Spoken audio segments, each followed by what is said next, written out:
पढ़ाई के दौरान क्या कभी ऐसा लगा कि क्योंकि आज आप राजनीति में हैं तो उस समय जैसे कॉलेज में लोग स्टूडेंट यूनियन में चुनाव लड़ते हैं या उस समय एक्टिव रहते हैं, तो क्या उस समय आप एक्टिव थी या शादी के बाद ये सारी चीजें? देखिए, तो शर्मा जी से जब आपकी शादी हो गई और जब आप शर्मा जी के घर आ गई, ये सभासद थे और विभिन्न पदों पे थे, तो फिर कैसे बात बन पाई कि आप भी राजनीति में आए और राजनीति करें? क्योंकि हम लोग भी पारिवारिक स्थितियों से और या परिस्थितियों से गुजरते हैं, हमारी भी माता पिता हैं और सारी चीज़ें हैं, तो एक महिला होने के नाते, क्योंकि आपके जो हस्बैंड थे एक समाज सेवी आदमी थे, राजनीतिक आदमी थे, कभी इरिटेशन नहीं हुआ कि हमेशा समाज की ओर ज़्यादा रहते हैं, घर में समय नहीं देते हैं या मुझको ही परेशान करके रखे रहते हैं अपने साथ? ऐसा कुछ इरिटेशन, कभी गुस्सा आ गया हो कि मतलब सुना दिया आपने क्या है ये? अभी जब आपका चेयरमैन का टिकट क्लियर हो गया था 2008 में, उस समय किन किन परिस्थितियों से आपको गुजरना पड़ा, कौन कौन सी परेशानी आई जीतने से पहले? क्योंकि जब टिकट मिलता है आपको डोर टू डोर कैंपेनिंग करना है, लोगों से मिलना जुलना है, अपनी बातें रखनी है कि अगर मैं जीत जाती हूँ तो ये सारी चीज़ें होंगी,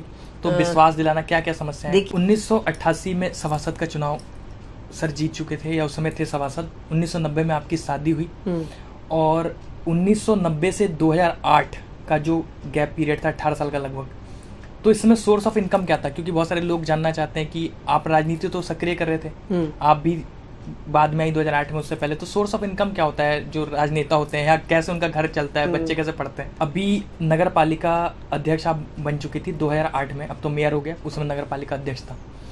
तो जब आप बन गई तो क्या क्या फिर शहर के लिए आपने कौन कौन से विकास से कार्य किए जिसको आप दर्शकों को बताना है? जो आपकी जर्नी है ये राजनीति में, बताया जाता है कि इसमें जो अभी विधायक हैं किच्छा से, तिलकराज बेहड़ जी, उनका काफ़ी सहयोग रहा है आपको नगर पालिका अध्यक्ष बनाने में या आपकी इस जर्नी को कवर करने में, तो क्या कहना है? आपने 2013 तक की बात बता दी, अब 2013 से 2020 तक की बात करेंगे, कोरोना काल से पहले। इस बीच में आपको कोई टिकट नहीं मिला किसी भी तरीके से, चाहे विधायक का हो या फिर क्योंकि आरक्षित सीट थी इसलिए आप नगर निगम का भी चुनाव नहीं लड़ पाई, लगातार क्षेत्र में एक्टिव थी, लोगों से मिल रही थी, जुल रही थी, तो उस समय आपके मन में क्या चीज़ें चल रही थी? क्योंकि 2013 से 2020 तक एक लंबा 7 सालों का सफ़र था। सन 2022 पे आते हैं हम, इस समय तक आप कांग्रेस पार्टी से विधायक पद के लिए प्रत्याशी घोषित कर दी गई। उस समय क्या क्या समस्याएं? क्योंकि उस समय शिव अरोड़ा जी थे जो कि बीजेपी से प्रत्याशी घोषित हो चुके और एक अच्छे कैंडिडेट। जो राजकुमार ठुकराल जी हैं, उनको पार्टी ने उनका टिकट काट लिया था और निर्दलीय वो अपना पर्चा भर चुके थे। और उसके बाद आप सबको उम्मीद थी कि उन दोनों की राइवलरी में कहीं ना कहीं कांग्रेस को बहुत फायदा होगा और 41,000 वोट तो आपने पाया है। तो उस समय उस दौर को आप कैसे देख रही थी? और फिर उसके बाद जब आप चुनाव हार गई, मैम अभी हाल ही में फिर से नगर निगम के चुनाव होने वाले हैं मेयर के कुछ दिन बाद ही, तो क्या उसमें आप पार्टिसिपेट करेंगे? मैम एक बहुत अहम सवाल, क्योंकि जब उस समय मैं लगातार इंटरव्यू कर रहा था चुनाव के दौर में, उस समय आपके पास गया था, आप तबीयत खराब थी, इससे हमारी मुलाकात नहीं हो पाई। तो उस समय चीज़ें ये चल रही थी कि मीना शर्मा और अनिल शर्मा जी तो बहुत अच्छे शख्सियत हैं, लेकिन वो गलत पार्टी में हैं या फिर गलत लोगों के संग एसोसिएट है। वो जाहिर सी बात है पार्टी को कहना चाह रहे थे, कुछ लोग कह पा रहे थे, कुछ लोग नहीं। क्या आपको कभी ऐसा महसूस हुआ कि आप जो दौर चल रहा है, जो हालात चल रहा है और आप कांग्रेस में, कभी इसके लिए रिग्रेट हुआ कि नहीं कांग्रेस छोड़कर बीजेपी ज्वाइन कर लेते हैं या अदर पार्टी ज्वाइन कर लेते हैं? तो आपकी भविष्य की क्या योजना है, क्या करना है?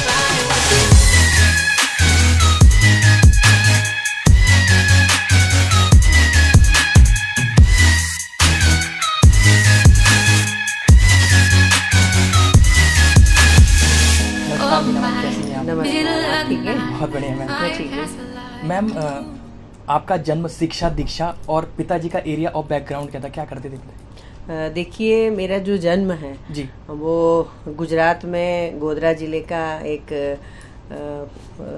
जयपुरा का नाम का गांव था जी, वहाँ पर हुआ था।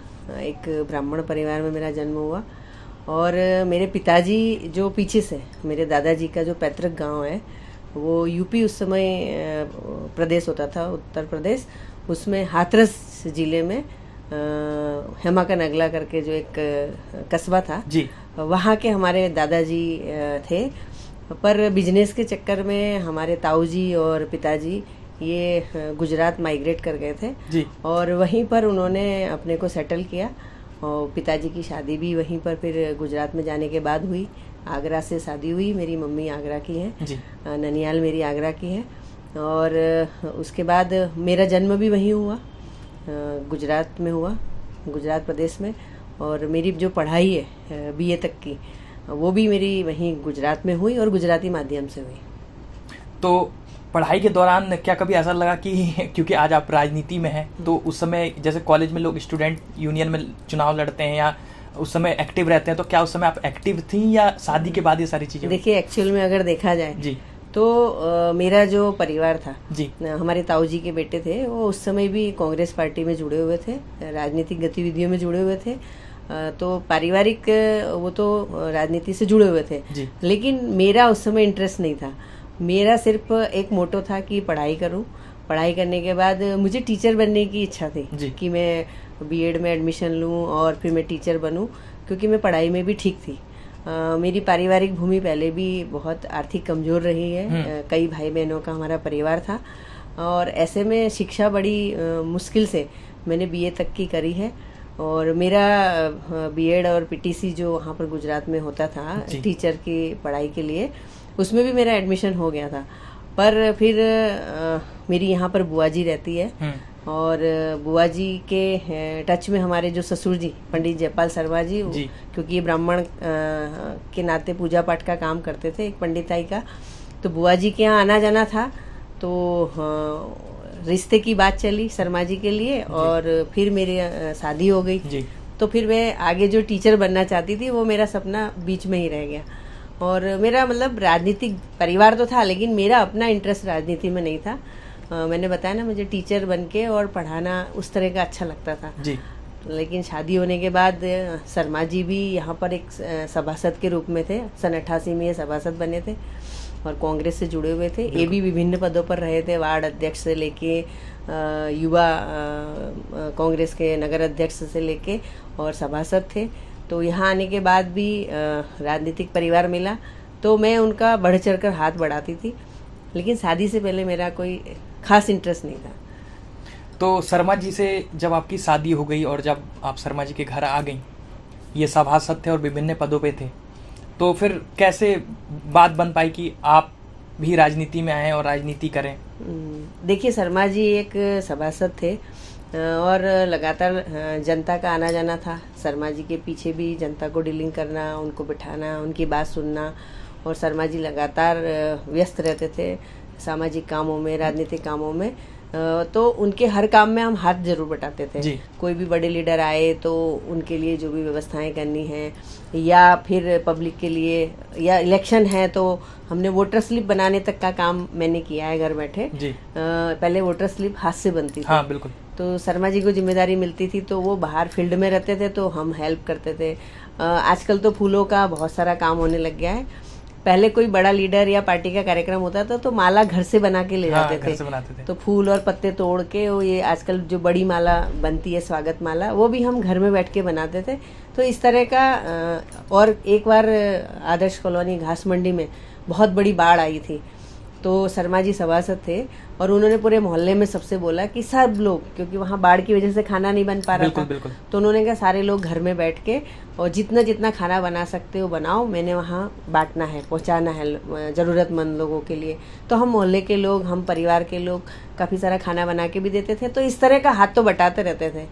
लेकिन जब नगर पालिका अध्यक्ष की सीट महिला हुई जी, और खासकर जो हमारा पंचायती राज पूर्व मुख्य प्रधानमंत्री राजीव गांधी जी ने जो आरक्षण लागू किया था पंचायती राज में, जिसमें महिलाओं को भी आगे आने का मौका मिला, यहाँ पर महिला सीट हुई और पार्टी के वरिष्ठ नेतृत्व ने सोचा कि अनिल शर्मा जी का एक चर्चित नाम है और अगर एक महिला के रूप में अगर मीना शर्मा जी को टिकट देते हैं तो ठीक रहेगा। और गैप कितना हो गया था आपकी शादी से और ये 20 साल का? 20 साल बाद आपको 88 में शर्मा जी सभासद बने और 90 में हमारी शादी हुई जी। 90 के बाद 2008, लगभग 18-19 साल का गैप था।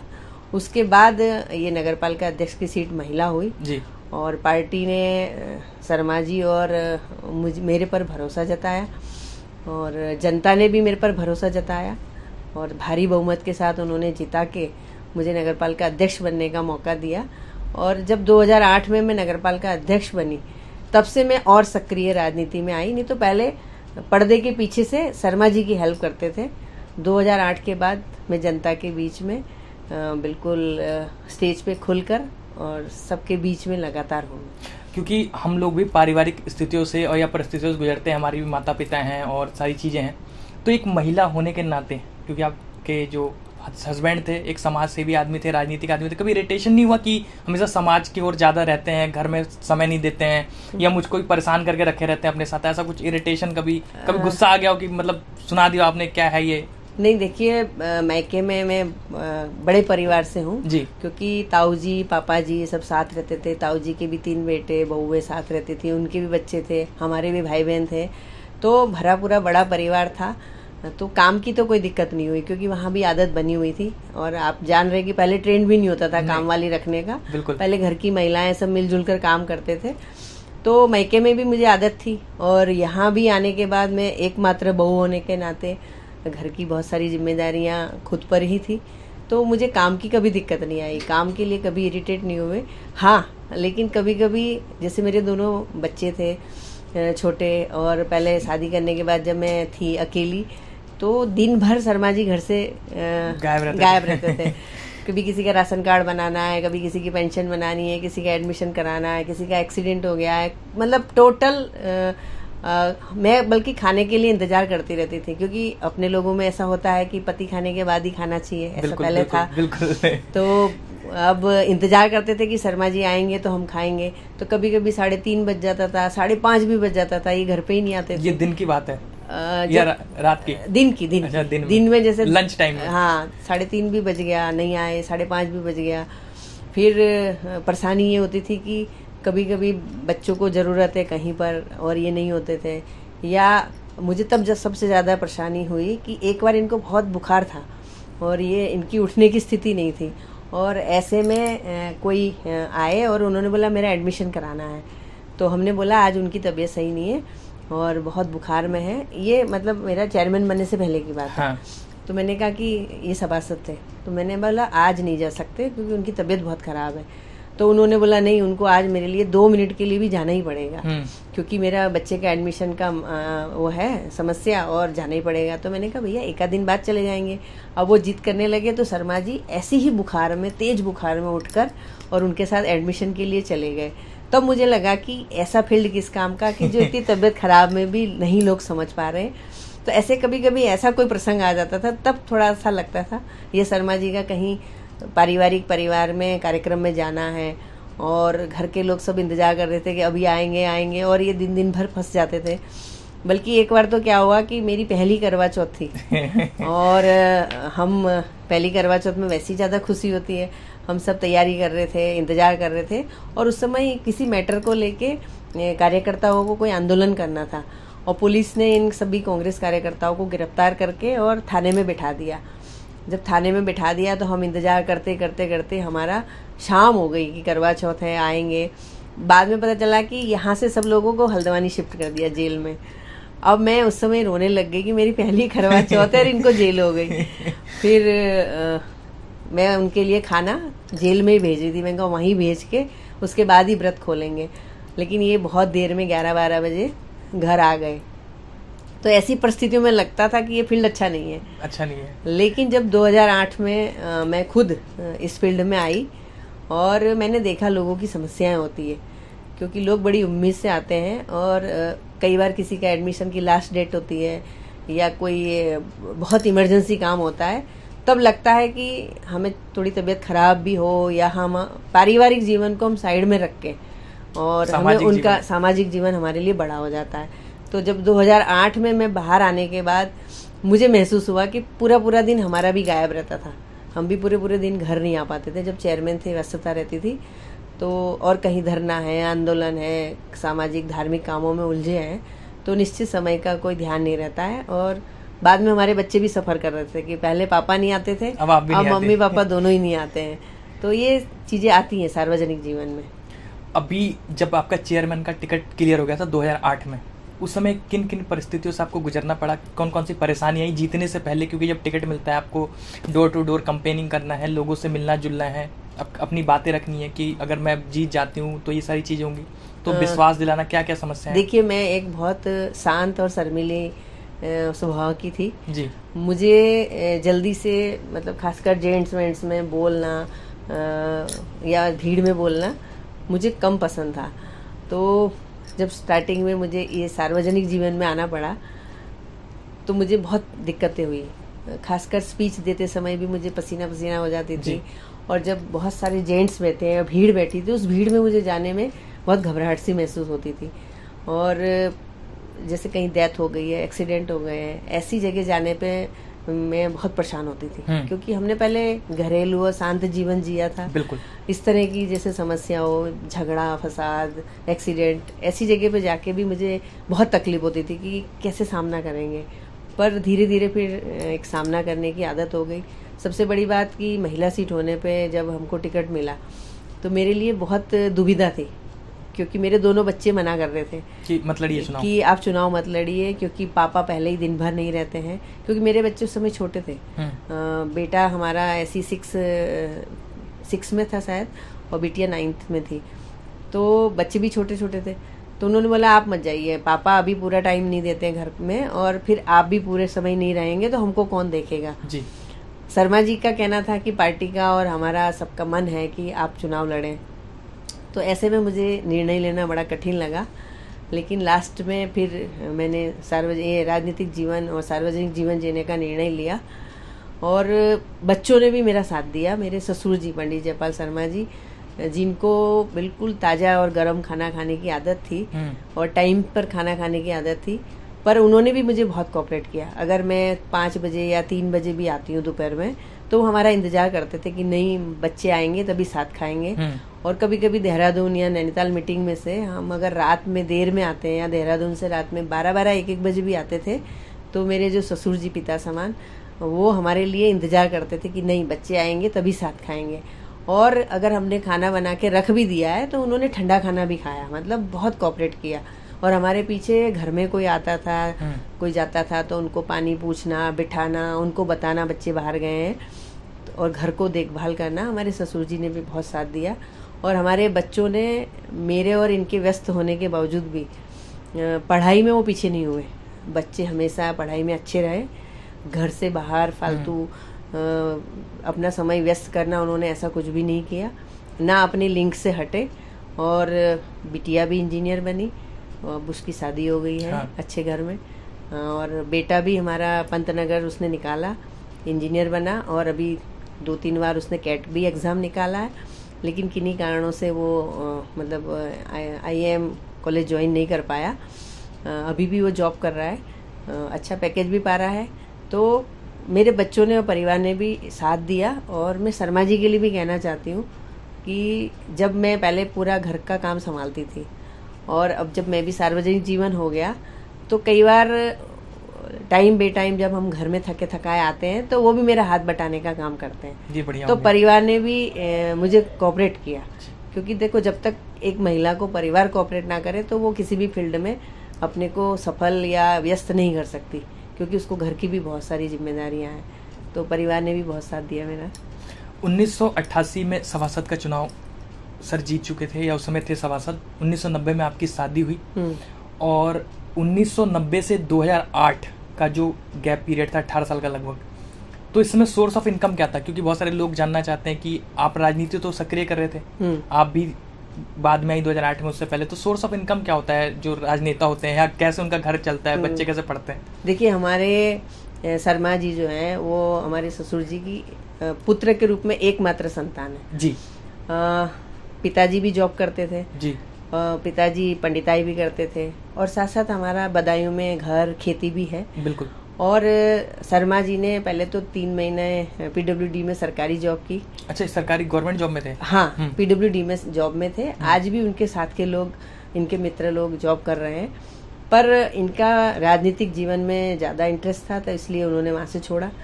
फिर उसके बाद इन्होंने यहाँ पर गांधी पार्क के पास हमारी एक शॉप थी।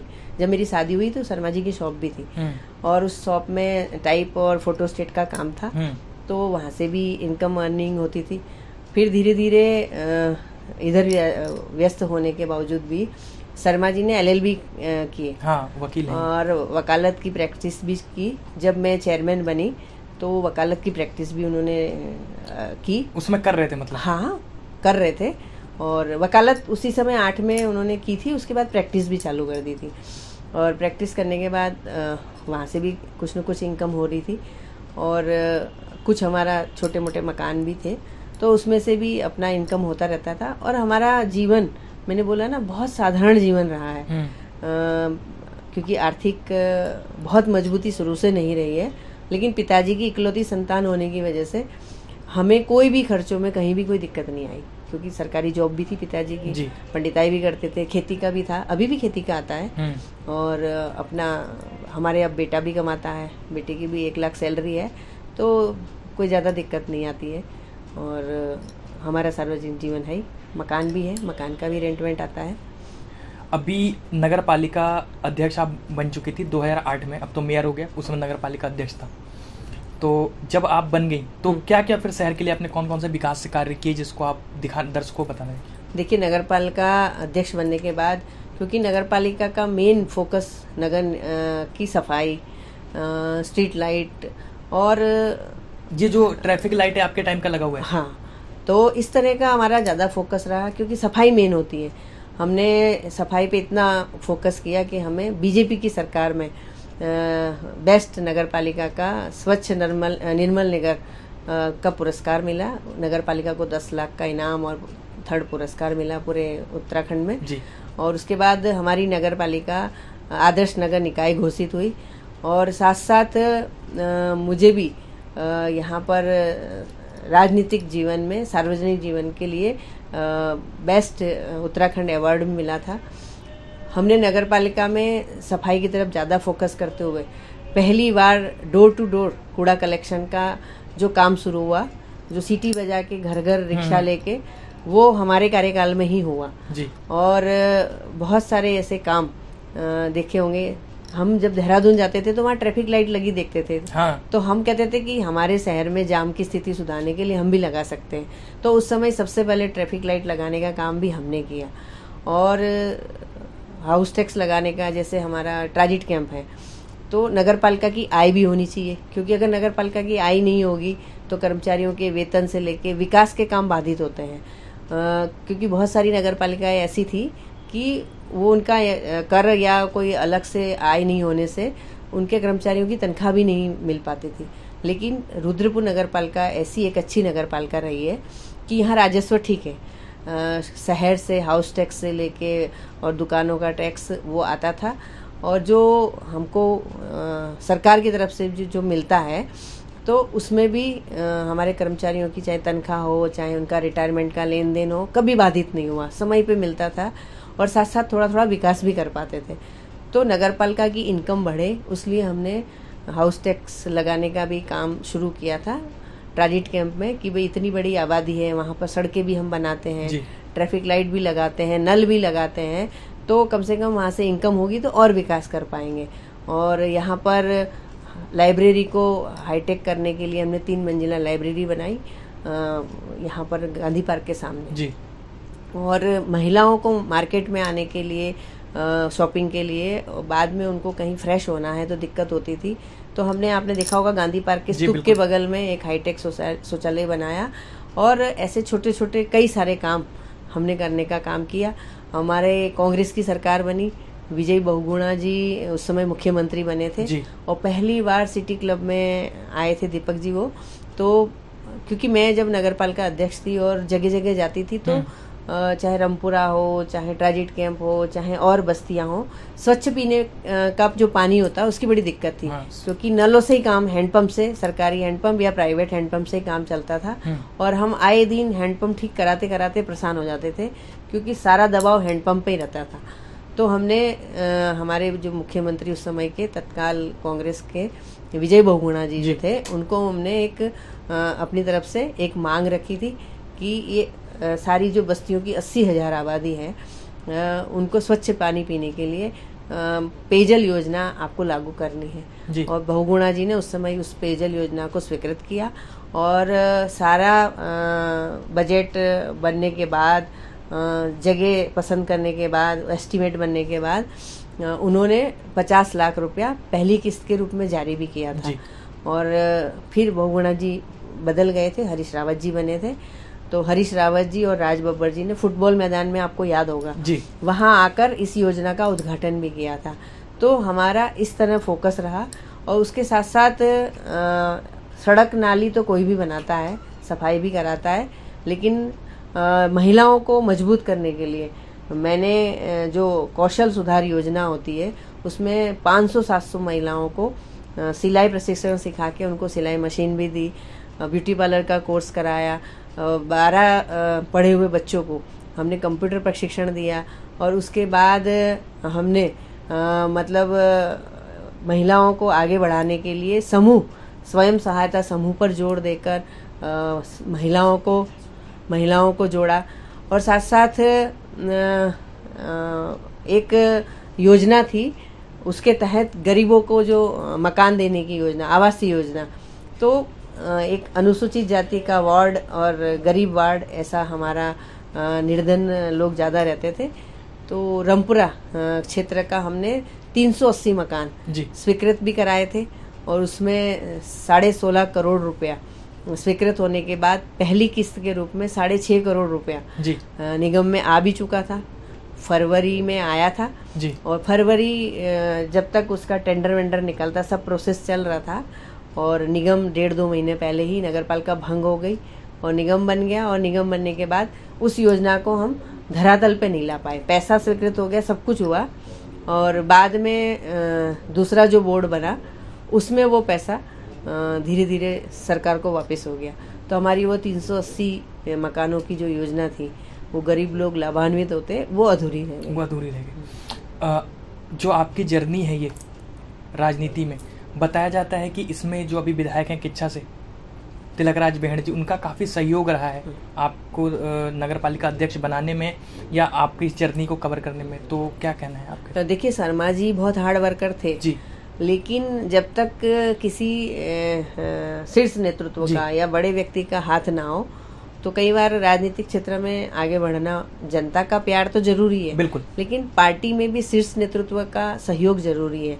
और महिला सीट हुई थी, ऐसे में शर्मा जी के लिए मेरे लिए टिकट पाना बड़ा मुश्किल था। लेकिन जो हमारे पूर्व स्वास्थ्य मंत्री तिलकराज बेहड़ जी हैं, उन्होंने हमें आगे बढ़ाने में अपना सहयोग दिया, आशीर्वाद दिया, और उन्होंने पार्टी में हमारे टिकट के लिए पैरवी की। और उस समय के जो प्रदेश अध्यक्ष थे हमारे कांग्रेस पार्टी के उत्तराखंड के, माननीय यशपाल आर्या जी, उन्होंने भी बेहड़ जी की बात को स्वीकार करते हुए और मुझे एक घरेलू महिला होते हुए भी टिकट दिया था। और उन्होंने आशीर्वाद दिया था कि जीत के आना, विजयी होके आना। और जनता ने मुझे उस समय विजयी करके भेजा और नगरपालिका अध्यक्ष बनाया। और लगातार हम 13 में हट गए थे 5 साल का कार्यकाल पूरा होने के बाद, क्योंकि रुद्रपुर में SC सीट, आरक्षण सीट हो गई थी और लगातार 2 बार आरक्षण सीट रही है। तो फिर भी हम घर में ना बैठ के लगातार जनता के बीच में रहे, पार्टी के कामों में बिल्कुल सक्रिय रहे। तो अभी आपने देखा होगा कि हमारा आर्थिक बैकग्राउंड उतना मजबूत नहीं होने के बावजूद भी फिर से हमारे तिलकराज बेहड़ जी हो गए, हरीश रावत जी हो गए, प्रीतम सिंह जी हो गए, यशपाल आर्या जी हो गए, और इन सब के गणेश गोदियाल जी उस समय प्रदेश अध्यक्ष रहे, इन सब के शीर्ष नेतृत्व के आशीर्वाद से, और खासकर जो लोकल विधानसभा का जो शीर्ष नेतृत्व होते हैं उनसे भी पूछा जाता है। तो ऐसे में भी हमारे शीर्ष नेतृत्व के रूप में बेहड़ जी ने हमारी पैरवी की और हमको विधायक का टिकट मिला। हम पूरी ताकत से लड़े।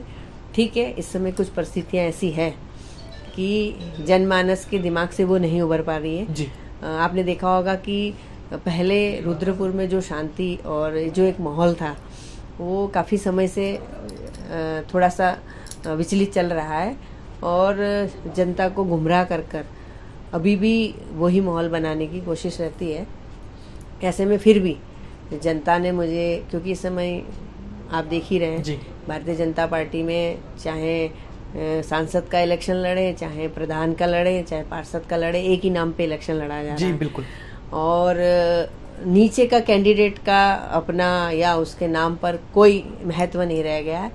तो ऐसे माहौल में माननीय प्रधानमंत्री जी का नाम इस समय आप जान ही रहे हैं जी। उनके नाम पर इनको वोट मिल रहा है और ऐसे में भी जनता ने 41,000 लगभग वोट मुझे दिया है आशीर्वाद के रूप में।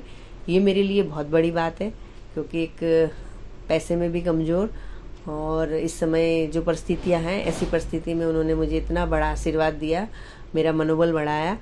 नहीं तो कई जगह ऐसा भी होता है कि कैंडिडेट की जमानत जब्त हो जाती है, बिल्कुल। लेकिन इतना भारी बहुमत के साथ मुझे आशीर्वाद दिया तो मैं रुद्रपुर की जनता का हमेशा आभारी हूँ। चाहे मुझे चेयरमैन के रूप में उन्होंने एक पहचान दी पूरे उत्तराखंड में जी। और अभी भी विधायक का इलेक्शन लड़ने में भी एक पहचान दी है, तो मैं अपनी पार्टी का भी और यहाँ की जनता का जितना मैं धन्यवाद करूँ उतना कम है। आपने 2013 तक की बात बता दी, अब 2013 से 2020 तक की बात करेंगे, कोरोना काल से पहले। इस बीच में आपको कोई टिकट नहीं मिला किसी भी तरीके से, चाहे विधायक का हो या फिर क्योंकि आरक्षित सीट थी इसलिए आप नगर निगम का भी चुनाव नहीं लड़ पाई, लगातार क्षेत्र में एक्टिव थी, लोगों से मिल रही थी, जुल रही थी, तो उस समय आपके मन में क्या चीज़ें चल रही थी? क्योंकि 2013 से 2020 तक एक लंबा 7 सालों का सफर था। देखिए 2013 में जब पहली बार सीट आरक्षण हुई तो हमें बहुत इतना कठिन नहीं लगा। हमने सोचा कि कोई बात नहीं, भाई आरक्षण से और समाज को मौका मिलेगा, तो हम 5 साल लगातार पूरा प्रयास करते रहे कि आने वाले 5 साल बाद फिर कहीं ना कहीं मौका आएगा और जनता के बीच में सक्रिय रहे, पार्टी के कामों में सक्रिय रहे। और जब 5 साल पूर्ण हुआ तो उसके बाद फिर से रिजर्वेशन हुआ जी। तो थोड़ा सा मनोबल उस समय डिगमगाया, लेकिन फिर हमने अपने आप को संभालते हुए फिर जनता के बीच में सक्रिय रहे और पूरा 10 साल सक्रिय रहने के बाद आपने एक बात और कही कि कहीं किसी और चीज़ से टिकट नहीं मिला, तो जो विधानसभा का टिकट है उसमें हमने हमारे शीर्ष नेतृत्व तिलकराज बहेड़ जी के होते हुए कभी नहीं सोचा कि हम टिकट की मांग करें, क्योंकि हमारा एक जो दायरा था वो हमने नगर पालिका क्षेत्र को ही दायरा बना के रखा था। लेकिन अब उनके जब यहाँ से सीट छोड़ने का मन बनाने से और जब किच्छा विधानसभा से सीट से लड़ने का उन्होंने जब मन बना लिया था, तो ऐसे में हमारे पार्टी के कार्यकर्ताओं ने, पार्टी के शीर्ष नेतृत्व ने अपने आप में ही उन्होंने हमारा विधानसभा का टिकट तय किया और हमको टिकट दिया। तो ये हमारे लिए बहुत खुशी की बात है कि हमें बहुत सारा प्रयास नहीं करना पड़ा। नहीं तो आप देखते हैं कि लोग रोज दिल्ली देहरादून के चक्कर लगाते हैं टिकट के लिए, लेकिन ऐसा कुछ भी हमें नहीं करना पड़ा। ये काम हमारे कार्यकर्ता और हमारे शीर्ष नेतृत्व ने ही करा, हमें टिकट दिलवाया। अभी कुछ दिन पहले मैं तिलकराज बहेड़ साहब का इंटरव्यू ले रहा था, लगभग 2 हफ्ते पहले उनका इंटरव्यू पब्लिक हुआ है, तो उन्होंने कहा कि मैं शीर्ष नेतृत्व से पिछले 10 सालों से कह रहा हूँ कि मुझे किच्छा से ही टिकट दिया जाए और बाकी जो लोग हैं वो आगे हैं।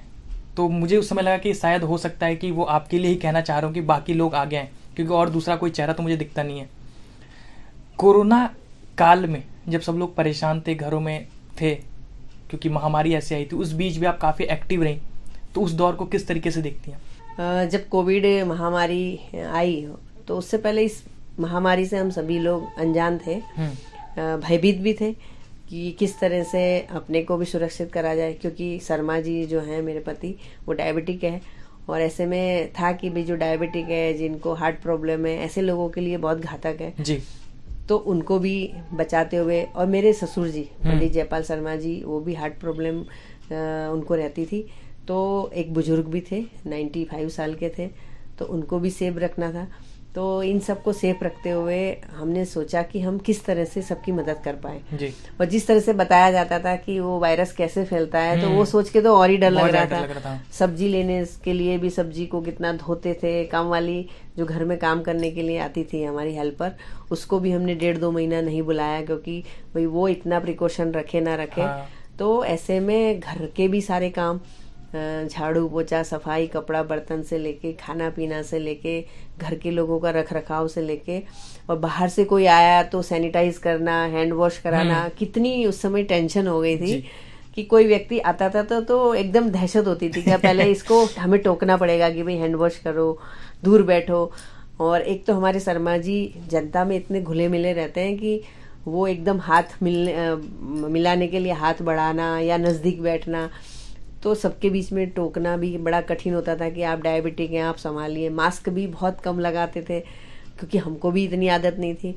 लेकिन इन सब चीज़ों का ध्यान रखते हुए और हमने जनता की कैसे मदद कर पाए, तो मेरा बेटा आयुष शर्मा, मैं और शर्मा जी हम सब बैठ के मंथन किया। तो उसके बाद आपने देखा होगा कि 54 दिनों तक लगातार हमने घर में खाना बनाया, घर से किचन चलाई, और बेटा, मैं, शर्मा जी हम खाना पैक करते थे। और फिर हमारे एक सभासद इंद्रजीत सिंह जी हैं, उनके थ्रू हम बस्तियों में भेजते थे, क्योंकि उन्होंने सेवा का पास बना रखा था। तो उन्हीं को पूरा देके कि आज इस बस्ती में दे आओ, आज जहाँ जहाँ से हमें अपने कार्यकर्ताओं के थ्रू डिमांड मिलती थी जरूरतमंद लोगों के लिए, वहाँ भिजवाते थे। उसके बाद हमने राशन, सूखा राशन की किट भी बनाई कि खाना तो फिर बहुत सारी समाज सेवी संस्थाएं, गुरुद्वारा, मंदिर और भी सब संस्थाएं बनाने लग गए। तो फिर हमने थोड़ा सा जो कच्चा राशन है उसकी भी किट बनाई, उसको भी जरूरतमंद चिन्हित किए कि यहाँ ये जरूरतमंद है, हाँ कि जरूरतमंद है, तो इनके यहाँ सूखा राशन दिया जाए। इस तरह से हमने किट भी वितरण किया। और मास्क उस समय हर व्यक्ति के लिए लेना कठिन था, क्योंकि शुरू में 20-20, 50-50 रुपए में मास्क मिलता था। हमने अपनी जो महिला कांग्रेस से जो हमारी महिलाएं जुड़ी हैं, और साथ साथ जो हमारी पारिवारिक या हमारे साथ वैसी सामाजिक महिलाएं जो जुड़ी है, हमने उनको आह्वान किया। और उन्होंने, जिनको सिलाई आती थी, उन महिलाओं ने खूब सारे मास्क लगभग 5000 मास्क बना के उन्होंने हमें दिया। और उतना ही नहीं है, हमारे कुछ मेडिकल के लोग भी हैं जो शर्मा जी के परम मित्र हैं, उन्होंने भी हमें सैनिटाइजर और मास्क कुछ हेल्प की कि आप इतना सामाजिक काम करते हैं तो आप ये भी बांटिए। तो हमने वो भी बांटने का काम किया। और जो सेकंड वेव आई उसमें तो बहुत ही नुकसान हुआ लोगों का। हाँ, उसमें लोगों का जान माल का बहुत नुकसान हुआ। और उस समय हम अपने आप को असहाय महसूस इसलिए करते थे कि उस समय लोगों को रोटी या खाना या राशन की किट की जरूरत नहीं थी। उस समय लोगों को हॉस्पिटल में बेड की जरूरत थी, ऑक्सीजन की जरूरत थी। तो उसमें जितना हम प्रयास कर सकते थे, रात के 1-1 बजे भी अगर फोन आता था तो हम और शर्मा जी उठा के उसको कोशिश करते थे ऑक्सीजन का सिलेंडर दिलाने का। कभी कभी 3 बजे, 5 बजे, जैसा भी, हम हमेशा दोनों मोबाइल पास में ही रखते थे कि किसको कहाँ जरूरत है।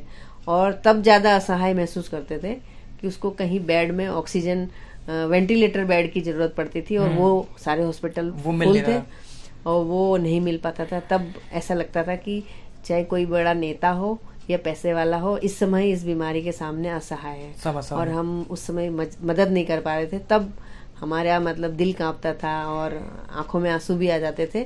और एक सकुल सक्सेना है जी, उसके परिवार जब मेरे सामने आके रोए और बेड के लिए उन्होंने जिस तरह से कहा, और हमने सारे हॉस्पिटलों में मदद मांगने के बाद भी जब उस युवा बच्चे को नहीं बचा पाए, तो उस दिन शाम को हमारे घर में किसी ने खाना भी नहीं खाया। मतलब वो दौर बहुत कठिन था। बिल्कुल। और मदद करने की बहुत इच्छा थी, जितना हो सकता था करते थे, लेकिन ईश्वर करे कि ऐसी महामारी फिर से हमारे हिंदुस्तान में या क्या विश्व में भी ना आए। सन 2022 पे आते हैं हम। इस समय तक आप कांग्रेस पार्टी से विधायक पद के लिए प्रत्याशी घोषित कर दी गई। उस समय क्या क्या समस्याएं, क्योंकि उस समय शिव अरोड़ा जी थे जो कि बीजेपी से प्रत्याशी घोषित हो चुके थे और एक अच्छे कैंडिडेट। जो राजकुमार ठुकराल जी हैं, उनको पार्टी ने उनका टिकट काट लिया था और निर्दलीय वो अपना पर्चा भर चुके थे। और उसके बाद आप सबको उम्मीद थी कि उन दोनों के राइवलरी में कहीं ना कहीं कांग्रेस को बहुत फायदा होगा, और 41,000 वोट तो आपने पाया है। तो उस समय उस दौर को आप कैसे देख रही थी? और फिर उसके बाद जब आप चुनाव हार गई तो उसके बाद फिर क्या मंथन किया आपने, क्या महसूस किया? देखिए, जब मेरा विधायक के प्रत्याशी के रूप में पार्टी ने चयन किया जी, पहले तो पार्टी पे भरोसा था जी, लेकिन उसके बावजूद भी पार्टी का डिसीजन कब क्या होता है उसको स्वीकार करना जरूरी होता है। जी बिल्कुल। तो पहले तो चिंता थी टिकट की कि भाई पार्टी टिकट देगी और क्या, कब देंगी, कैसे होगा, क्या होगा। लेकिन जब पार्टी ने टिकट दिया तो बहुत खुशी हुई, और मैं अपने आप को भाग्यशाली समझती हूँ कि एक निर्धन परिवार, मतलब विधायक के लिए तो बहुत बड़ा एरिया होता है और ठीक ठाक संपन्न होना भी जरूरी होता है। लेकिन पार्टी ने देखा कि एक ग्रास रूट की महिला को, जी, आपने देखा होगा कि पूरी कुमाऊं में हमारी कांग्रेस पार्टी ने जो कुमाऊं की सीटें हैं उसमें एकमात्र महिला को मुझे टिकट दिया था। तो ये मेरे लिए बड़ा गौरव की बात है कि पार्टी ने मेरे पर भरोसा जताया कि ये महिला एक्टिव है, और महिलाएं और भी एक्टिव है, लेकिन पार्टी के भरोसे के लिए मैं पार्टी का धन्यवाद करती हूँ। और मुझे टिकट मिला। टिकट मिलने के बाद देखा कि भाई बीजेपी से जो वर्तमान में दो बार के विधायक हैं जी, तो उनका टिकट कटा और फिर वो भी निर्दलीय के रूप में लड़े। पहले तो आपको टिकट मिला, उनका टिकट कटा, तो एक कहीं ना कहीं उस समय उम्मीद जगी होगी कि हमारा जीतना तय है। देखिए, हम कह रहे हैं कि चाहे कोई भी समाज हो, हर समाज में हमको अच्छा सम्मान मिल रहा था जी। जब भी जहाँ भी निकलो सब कहते थे कि नहीं इस बार आपको विधायक बनना है, बिल्कुल, आप टिकट लेके आइए, मेहर जी तो किच्छा से लड़ रहे हैं, आप टिकट लेके आइए। तो एक अच्छा माहौल था, तो उस माहौल में हम बहुत आश्वस्त थे। और ऐसे में फिर बीजेपी से टिकट चेंज हुआ तो कार्यकर्ता और जनता में भी एक बहुत विश्वास जगा था कि सीट कांग्रेस की ही निकलेगी जी। और जब निर्दलीय के रूप में जो वर्तमान में विधायक थे उनके लड़ने से बाकी बहुत लोगों को लगता था कि सीट निश्चित कांग्रेस की निकलेगी, कि जिस तरह से बगावत है जी। लेकिन 12 तारीख में कहीं ना कहीं माननीय प्रधानमंत्री जी का आना और जिस तरह से जनता ने रुझान दिया है तो उससे एक आश्वस्त थे हम कि हमें जनता जरूर जिताएगी। और मैं कह तो रही हूँ कि पूरी विधानसभा में हमने जब जब डोर टू डोर किया लोगों का आशीर्वाद लेने के लिए, किसी भी एक व्यक्ति ने, जैसे कहीं अपमानित कर देते हैं कई बार कि अरे नेता तो ऐसी वोट मांगने आ जाते हैं, तुमने ये काम नहीं किया, ये नहीं किया। हर समाज में, हर जगह, चाहे वार्ड हो, चाहे बस्ती हो, चाहे ग्रामीण क्षेत्र हो, बहुत एक लगाव के साथ लोगों ने मुझे सम्मान दिया और आश्वस्त भी किया। ठीक है, कहीं ना कहीं भाग्य भी काम करता है और मेरे भाग्य में जो था और जनता का जो आशीर्वाद या जो जनादेश उन्होंने दिया उसको मैं स्वीकार करती हूँ। मैम, अभी हाल ही में फिर से नगर निगम के चुनाव होने वाले हैं, मेयर के कुछ दिन बाद ही, तो क्या उसमें आप पार्टिसिपेट करेंगे? देखिए, पार्टिसिपेट तो हमारा जरूर रहेगा क्योंकि पार्टी जिसको भी टिकट देगी हमें पार्टी के लिए उसमें पार्टिसिपेट करना है जी। उनको पूरी ताकत से लड़ाएंगे। पार्टी मेयर का टिकट जिसको दे, 40 वार्डों में हमारे वार्ड पार्षद होंगे तो उनको हमें पूरी ताकत से लड़ाना है। और जनता त्रस्त तो है। नहीं, मैं ये कहना चाहता हूँ कि अगर आपको लगता है कि आपको टिकट देगी पार्टी, देखिए अभी इस बारे में हम कुछ नहीं सोच सकते क्योंकि अभी हमको पार्टी ने विधायक का इतना बड़ा प्रत्याशी बनाया।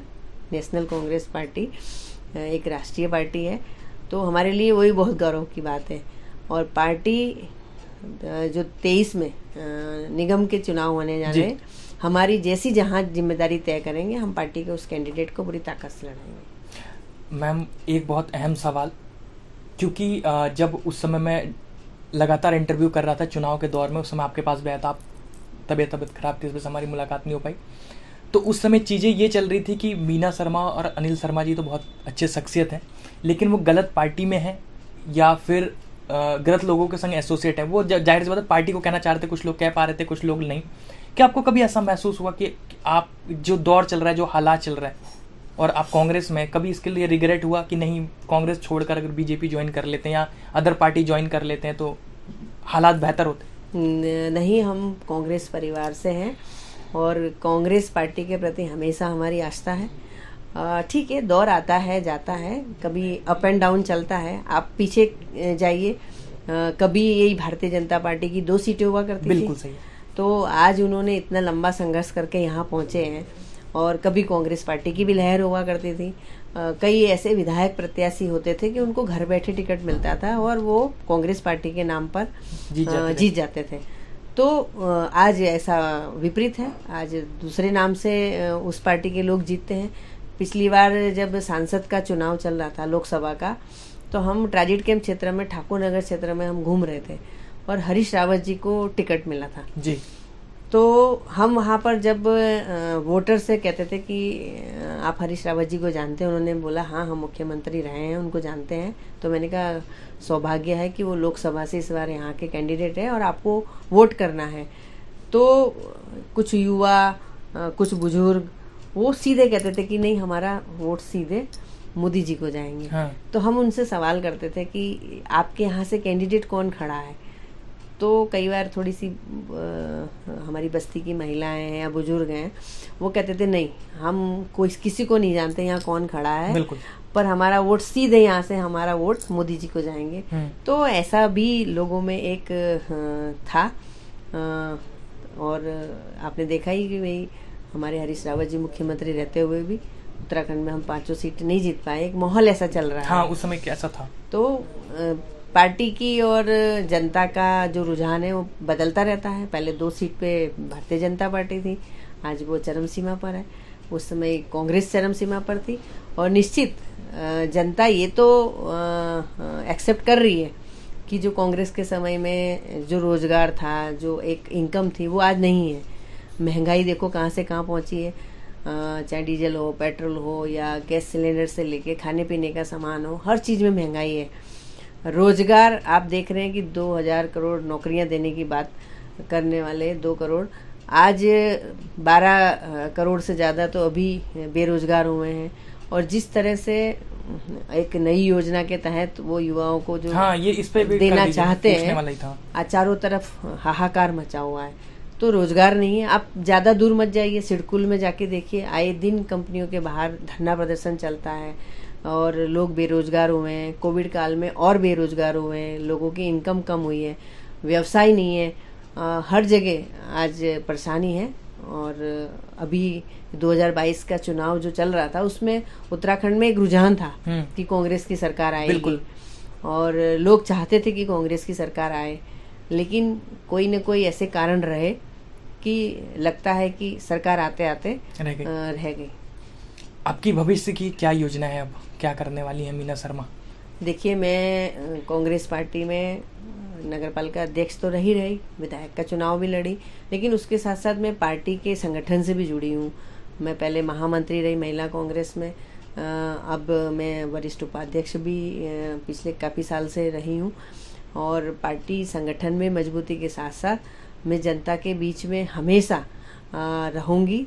उनकी समस्या, जो जनहित की समस्याएं हैं, उसको उठाने की बात करेंगे। अभी आपने देखा होगा कि रविंद्र नगर जो ये न्यूज़ प्रिंट ऑफिस है उसके पीछे अभी जो बाढ़ आई थी अगस्त में, तो उसमें जो पुल टूटा हुआ है उसका हमने बीच में धरना प्रदर्शन भी किया था, उस बात को उठाई थी।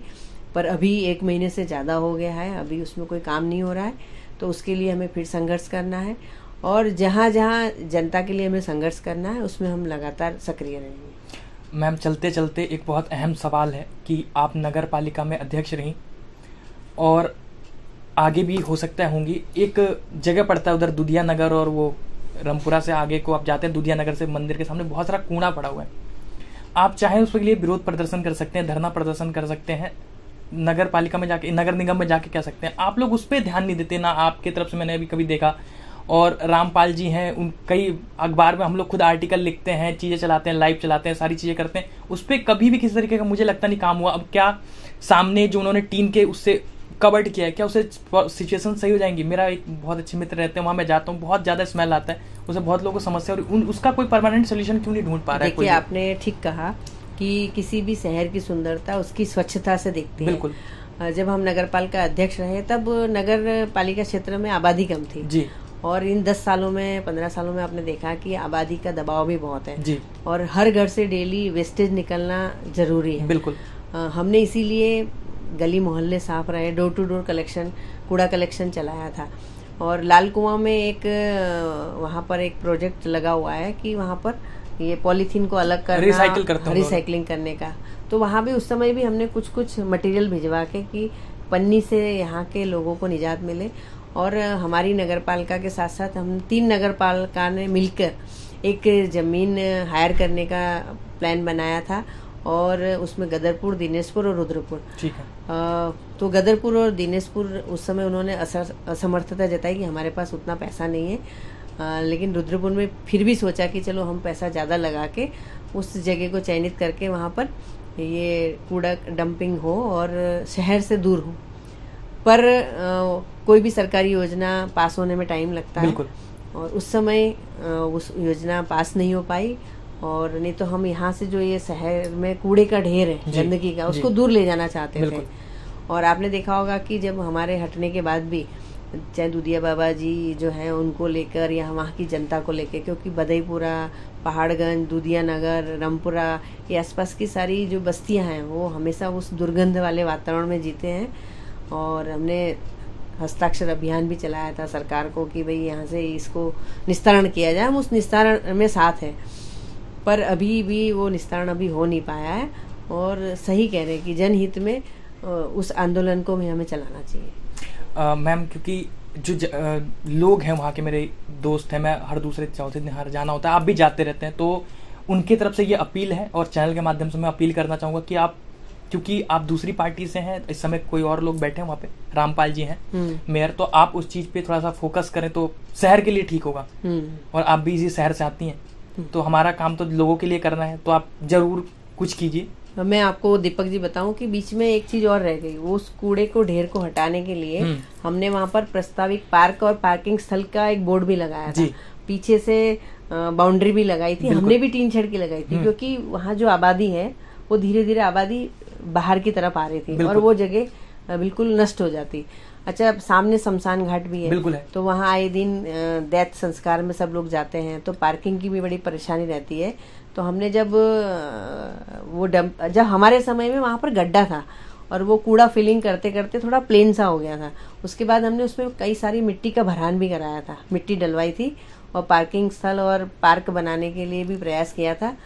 लेकिन मैंने कहा ना, समय कम रहता है और फिर दोबारा रिपीट नहीं कर पाए कहीं ना कहीं सीट आरक्षण होने पे, तो वो जो कुछ चीज़ें थी वो पूरी धरातल पर उतरने से पहले ही हम वो आगे नहीं कर पाए।